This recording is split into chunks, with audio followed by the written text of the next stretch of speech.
নমস্কার, আমি তনুশ্রী। অলৌকিক ঘটনা তনুশ্রী ড্রিম চ্যানেলে আবার অনেক দিন পর একটি ঘোষলি কল রেকর্ডিং কিন্তু আপনাদের সাথে নিয়ে চলে এসেছি।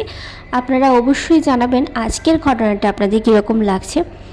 এর আগে যে আমার সাথে ঘটনাটি শেয়ার করেছিল আমার একজন মামা, সেই কিন্তু আজকেও আমার সাথে আরও একটি ঘটনা শেয়ার করেছে। ওর আরও কিছু ঘটনা আমার সাথে ও শেয়ার করেছে, তা আমি একে একে আপনাদের সাথে অবশ্যই আমার চ্যানেলে আমি দেবো।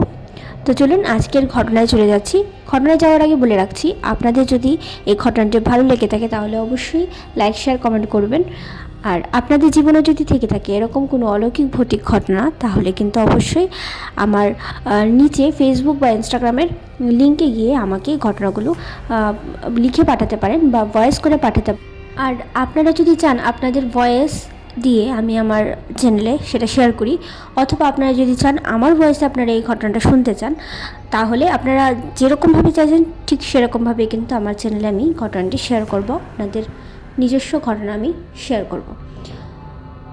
তো চলুন আজকের ঘটনাটি চলে যাচ্ছি।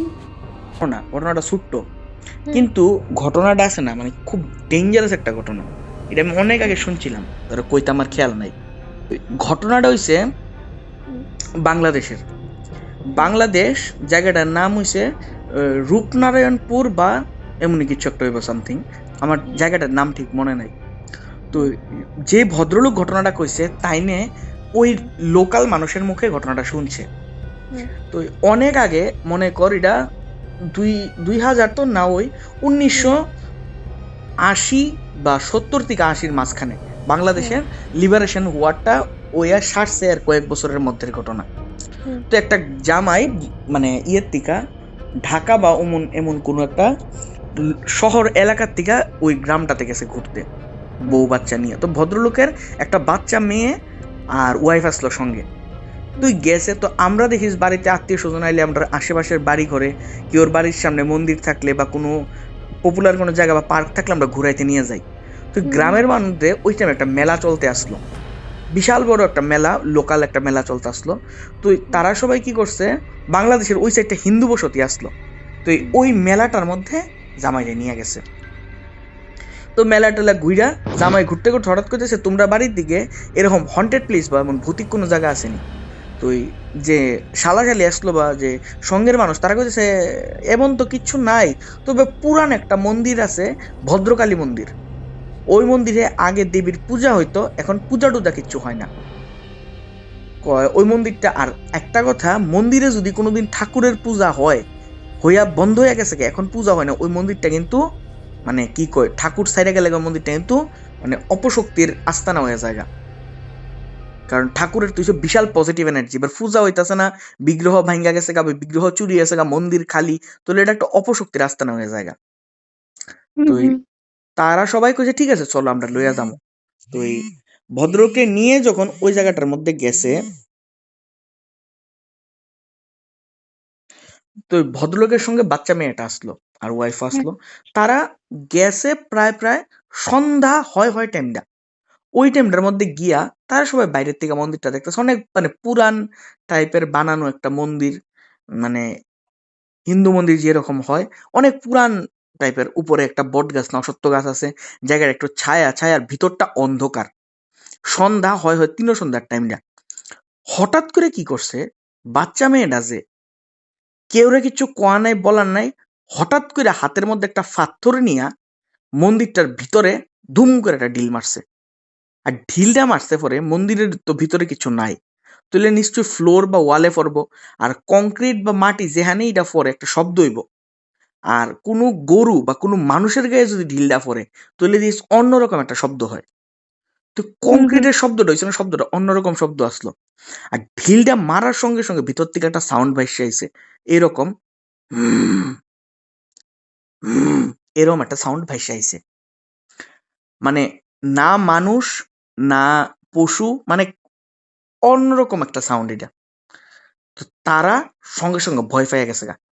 ভয় পাইয়া তারা আর কিছু দেখছে না। তারা মানে ওই ভদ্রলোকটা ঘটনাটা কইছে হয়তো ভিতরে কোনো কিছু আছে, ওই এমন একটা শব্দ করছে, চলো আমরা যাইগা। তারা ওই জায়গাটার থেকে আয়া পড়ছে। আইয়া বাড়ির মধ্যে যখন কইছে, কিন্তু আগের দিন আসলো, বাংলাদেশ তো মানে বাংলাদেশ বলতে আমরা এখনো তো আমরা গ্রামগঞ্জে এইসব জিনিস মানে, আর এইটা হইছিল ওই 80 85 বা 70 ওই টাইমের কথা, 75 ওই টাইমে। তো বাড়িতে খুব তারারে বকাবাদ্য করছে যে তোমরা কেন গেছো ওই জায়গাটার মধ্যে। তো ওই দিন রাত্রেবেলা তারা খাওয়া টাওয়া করছে, খাইয়া দেয়া রাত্রেবেলা ঘুমাই গেছে গা। হঠাৎ কইরা ভদ্রলোক স্বপ্ন দেখতাছে যে মানে খাইয়া ঘুমানোর পরে ওই ভদ্রলোক বলে স্বপ্ন দেখতাছে, স্বপ্নের মধ্যে তাইনের বউ তারা দুইজন ওই মন্দিরটার আশেপাশে খুঁজতাছে তাইনের মেয়ের, কিন্তু মেয়ের আর খুঁজা পায় না। অনেক খোঁজাখুঁজি এরকম স্বপ্ন দীক্ষা হঠাৎ করে ভদ্রলোকের ঘুমটা ভাঙছে। ঘুম ভাঙনের পরে ভদ্রলোক পাশে চাইয়া দেখে ভদ্রলোকের মেয়ে নাই। সঙ্গে সঙ্গে তো তিনি ঘুমের থেকে লাফ দিয়ে উঠছে, ওইটা ভদ্রলোকের বউরে ধাক্কা দিছে। বউ অবাক, মা বাচ্চাটা একদম ছোট আসলো, মনে কর 4 5 বছর থেকে 7 8 বছরের মধ্যে বয়সটা হইব। এত ছোট্ট বাচ্চা অচেনা জায়গা তো যাওয়ার কথা না। তবু তারা বাড়ির সবাই ডাকাডাকি করছে। রাত্র তখন প্রায় মধ্যরাত্র, সবাই মিল্লা দৌড়তে দৌড়তে দৌড়তে দৌড়তে সব জায়গা খুঁজা ভদ্রলোক হঠাৎ করে ওই মন্দিরের এখানে চলো। কে রে? আমার জানি কে রে, মনটা টানতাছে। মন্দিরের ওইখানে গেছে, গিয়া সেটা বেশি দূর খুঁজন লাগছে না, যে মন্দিরের সামনে একটু উঠান মতো জায়গা আছে নি, ওইখানে বাচ্চাটার মাথা কাটা অবস্থায় পড়ে রইছে, আর শরীরটা ভিতরে। কাটা অবস্থায়? বাচ্চাটার মুন্ডুটা কাইটটা উঠানটা যেন পড়ে রইছে, শরীরটা বারান্দার মধ্যে পড়ে রইছে। ওই যে ঢিলটা যে দিছিল ওইটার কারণে বোধহয়। হয়তোবা কিছু একটা আসলো। আজকের এই ঘটনাটি কিন্তু অনেকটাই মর্মান্তিক ছিল, কারণ বাচ্চাটির এরূপ মৃত্যু আমরা কেউই আশা করিনি। একটা ঢিল দেওয়ার কারণে যে এত বড় মৃত্যু হতে পারে বা এত বড় একটি অঘটন ঘটতে পারে, সেটা কিন্তু ওর মা বাবা হয়তো বা আশা করেনি। যাই হোক, আপনাদের ঘটনাটা কীরকম লাগলো তা অবশ্যই জানাবেন কমেন্ট করে। ভালো লাগলে লাইক শেয়ার কমেন্ট করতে ভুলবেন না। আর আপনাদের কাছেও যদি থেকে থাকে এরকম কোনো অলৌকিক ভৌতিক ঘটনা, তাহলে অবশ্যই নিচে গিয়ে আমার ফেসবুক বা ইনস্টাগ্রামের লিঙ্কে গিয়ে আপনারা আমার সাথে এই ঘটনাগুলো শেয়ার করতে পারেন। তো চলুন আরেকটি এপিসোডে দেখা হচ্ছে, ততক্ষণ সবাই ভালো থাকবেন। টাটা।